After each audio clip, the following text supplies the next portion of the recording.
नमस्कार मित्रों, भगवत चर्चा में एक बार फिर आप सबका स्वागत है।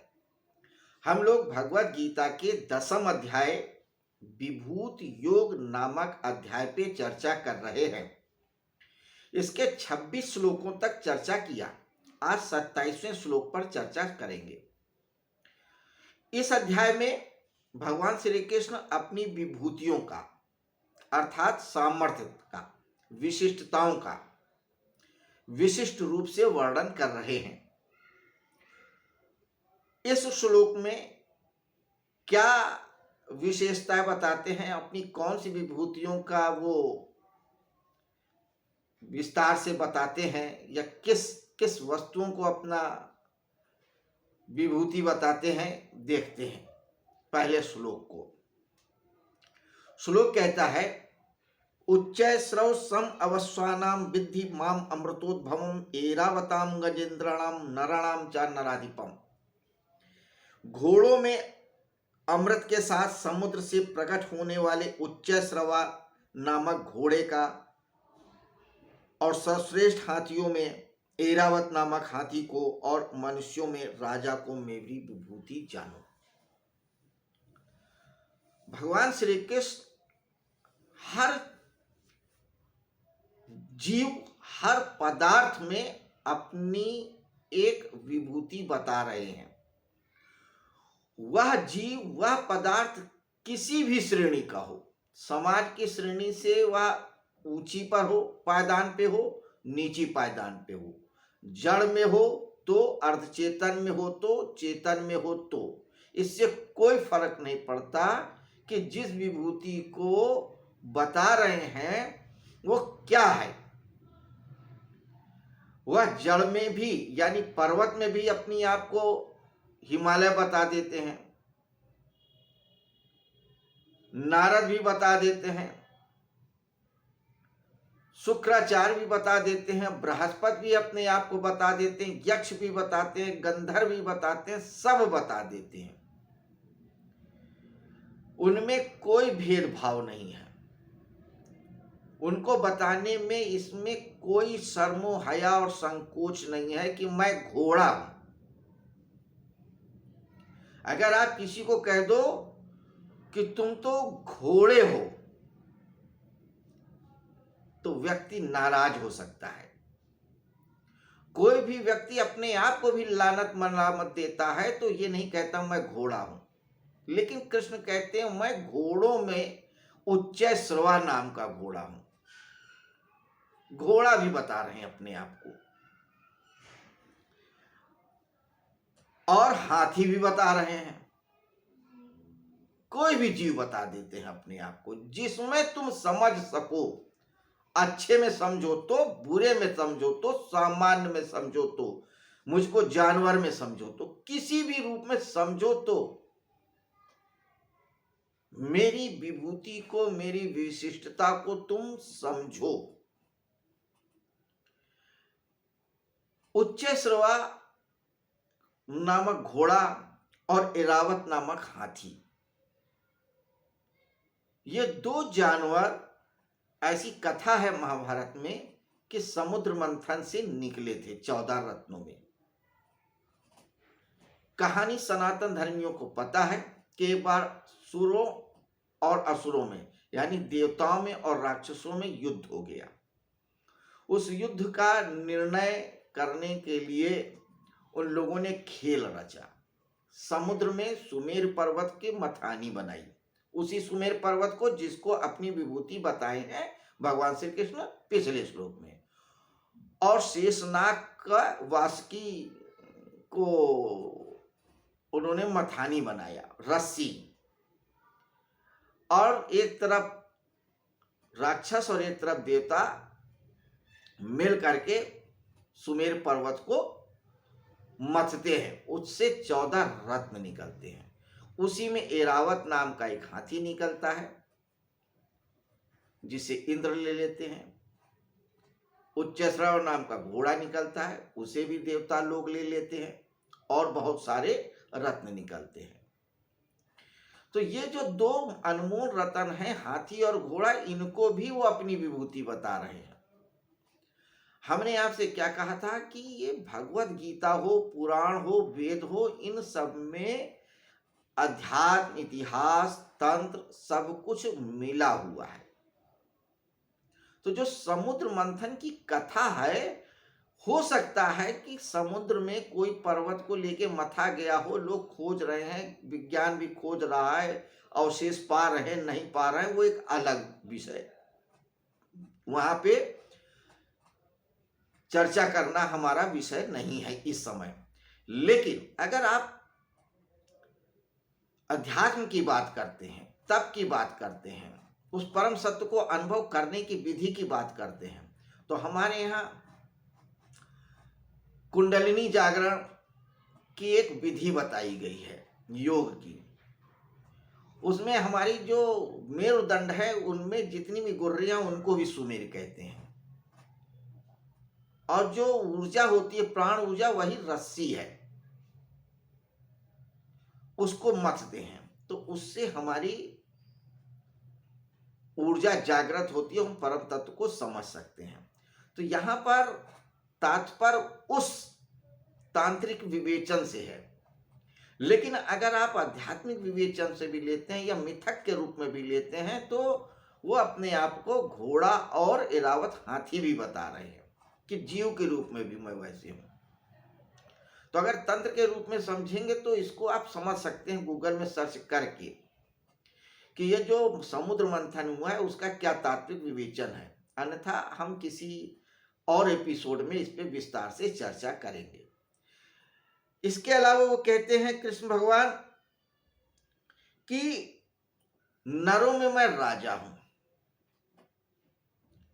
राजा किसी समुदाय का, किसी नगर का, किसी राज्य का जो होता है, वो एक विशिष्ट व्यक्ति होता है।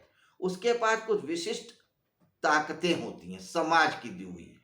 लेकिन समाज की दी हुई ताकतों के अलावा उसके अंदर खुद की भी कुछ विशेषता ऐसी आ जाती है, आदेश पालन करने की, आदेश पालन करवाने की, सबको न्याय देने की, सबकी सुरक्षा करने की, सबको एक साथ लेके चलने की। तो ये जो विशिष्टताएं उस व्यक्ति के अंदर आ जाती हैं, उन विशिष्टताओं को, उन बातों को ही अपनी विभूति बना रहे हैं कि ये जो विशेषताएं होती हैं हर व्यक्ति में नहीं होती हैं, राजा के अंदर होती हैं।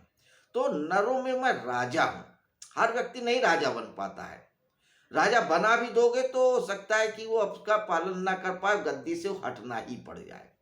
तो जो योग्य राजा होता है उसके अंदर कुछ विशिष्ट या अद्भुत बातें होती ही होती हैं। तो वो जो विशिष्टताएं होती हैं वही उनकी विभूतियां हैं कृष्ण भगवान की। तो अगर तुमको नरों में देखना है तो राजा को देखो, जानवरों में देखना है तो घोड़े को देखो, हाथी को देखो। ये विशिष्ट है अपने समुदाय में, अपने समूह में। तो कृष्ण अपने आप को कहीं नहीं छुपाते हैं, कहीं नहीं बचाते हैं, कहीं नहीं अपने आप को बताने से शर्माते हैं कि मैं ये नहीं हूं। अपने आप को यक्ष भी बता दिया, किन्नर भी बता दिया, गंधर्व भी बता दिया, पत्थर भी बता दिया, पर्वत भी बता दिया, सब बता दिया। तो अर्जुन को बार बार हम लोग यही कह रहे हैं कि ये सब बताने का कारण ही यही है कि वो परम सत्य को समझें, उस इशारे को समझें। इशारा कोई भी काम में आ सकता है अगर समझना है तो, और नहीं समझता है तो आप कितने भी विस्तार में जाओ कुछ नहीं समझ में आएगा। पोथियां पढ़ते रहोगे, तोता बन जाओगे, इससे ज्यादा कुछ नहीं होगा। ज्ञान या परम सत्य कहीं छू भी नहीं जाएगा। आप बार बार उसी जन्म मरण के चक्कर में पड़े रहोगे, मृत्यु से भयभीत होते रहोगे और विचलित होते रहोगे अर्जुन की तरह। जब कभी भी संसार के महायुद्ध में, महासमर में, महाभारत में अपने आप को पाओगे, तब कोई कृष्ण नहीं मिलेगा। क्यों? क्योंकि आप उन विशिष्टताओं को, उन विभूतियों को समझ ही नहीं पाए हो, और जब उन विभूतियों को नहीं समझ पाए हो तो समर्पण क्या करोगे, और समर्पण नहीं करोगे तो पाओगे क्या।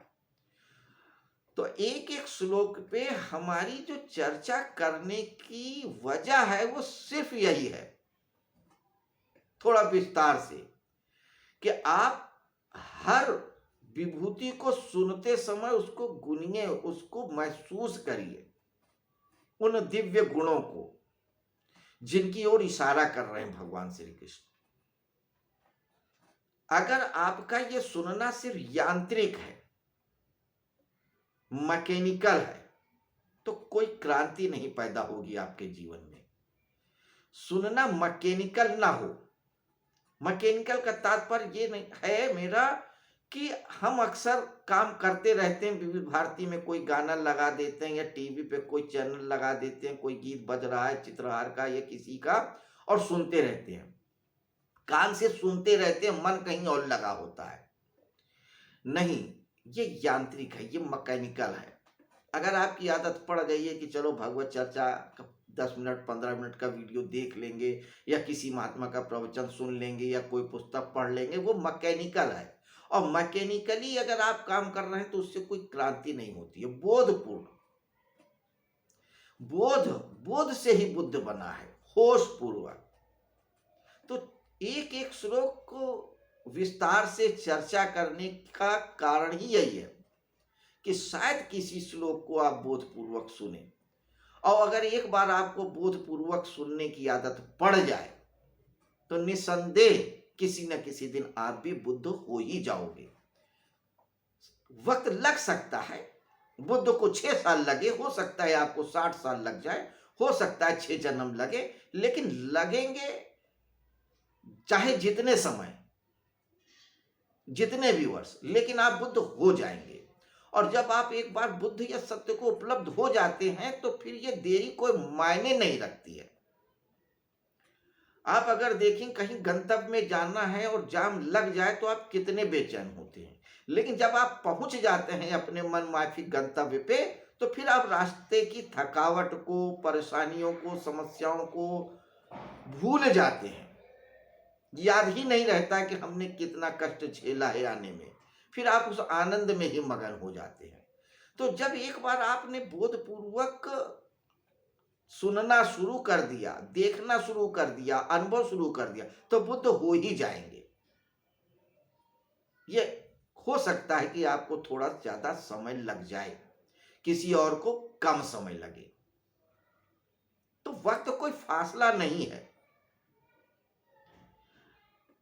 जिन्होंने बुद्धत्व को उपलब्ध किया है उनके अनुभव रहे हैं कि सत्य को उपलब्ध होने के बाद फिर काल का प्रभाव खत्म हो जाता है, वहां पे फिर वो सिर्फ कालातीत रह जाता है।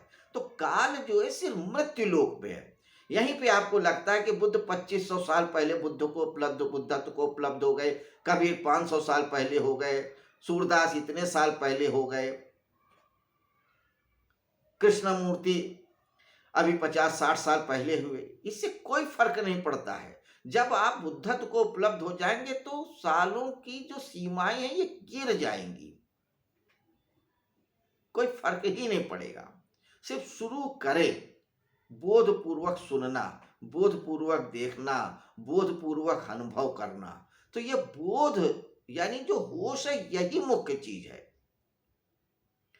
कृष्ण यही तो कर रहे हैं, अर्जुन की जड़ता को खत्म कर रहे हैं। अर्जुन युद्ध करते करते जड़ हो गए थे, मैकेनिकल हो गए थे। उनका मैकेनिकल जो एटीट्यूड था वो थोड़ा सा टूटा जब वो मध्य में आते हैं दोनों सेनाओं के, और उसी क्षण को वो यूज कर लेना चाहते हैं कृष्ण, कि बस यहां पे वो अपनी यांत्रिकता से थोड़ा हिले हैं। जो एक पेच जाम हो गया, थोड़ा सा हिला डुला, और बस यहीं पे थोड़ा जोर लगाओ, खुल जाएगा जमा हुआ पेच। तो जब एक बार आप बोधपूर्वक सुनना, गुनना, देखना, चखना, बोलना, किसी भी इंद्रिय का कोई भी कार्य शुरू कर देते हैं तो आप बुद्ध हो ही जाते हैं। नर हो तो नारायण हो ही जाते हैं। सतत अभ्यास करते रहें, कभी ना कभी आप बोधपूर्वक हो ही जाएंगे। इसीलिए थोड़ा सा विस्तार में हर श्लोक पे चर्चा करने की एक शुरुआत किया है। बाकी तो भगवत गीता को 2 दिन में भी समाप्त किया जा सकता है। और फिर यहाँ पे कोई ज्ञान चर्चा नहीं कर रहे हैं हम लोग इस भगवत चर्चा में। एक रस है, एक आनंद है, उस रस में डूब जाने को मन करता है रोज 10 मिनट 15 मिनट, और कुछ नहीं है, कुछ जानना नहीं है, कुछ पाना नहीं है, सिर्फ उस रस को महसूस करना है। हाँ, अगर कुछ जानकारियां मिल जाती हैं वेल एंड गुड, नहीं मिलती है तो ये सुनना ही बहुत कुछ है। खैर, तो विस्तार में बहुत ज़्यादा नहीं जाते हैं हम लोग, अपने श्लोकों के अर्थों पे ही बने रहते हैं, शब्दार्थ पे ही, थोड़े बहुत भावार्थ पे ही। कल हम फिर मिलेंगे, आज की चर्चा को यहीं समाप्त करते हैं।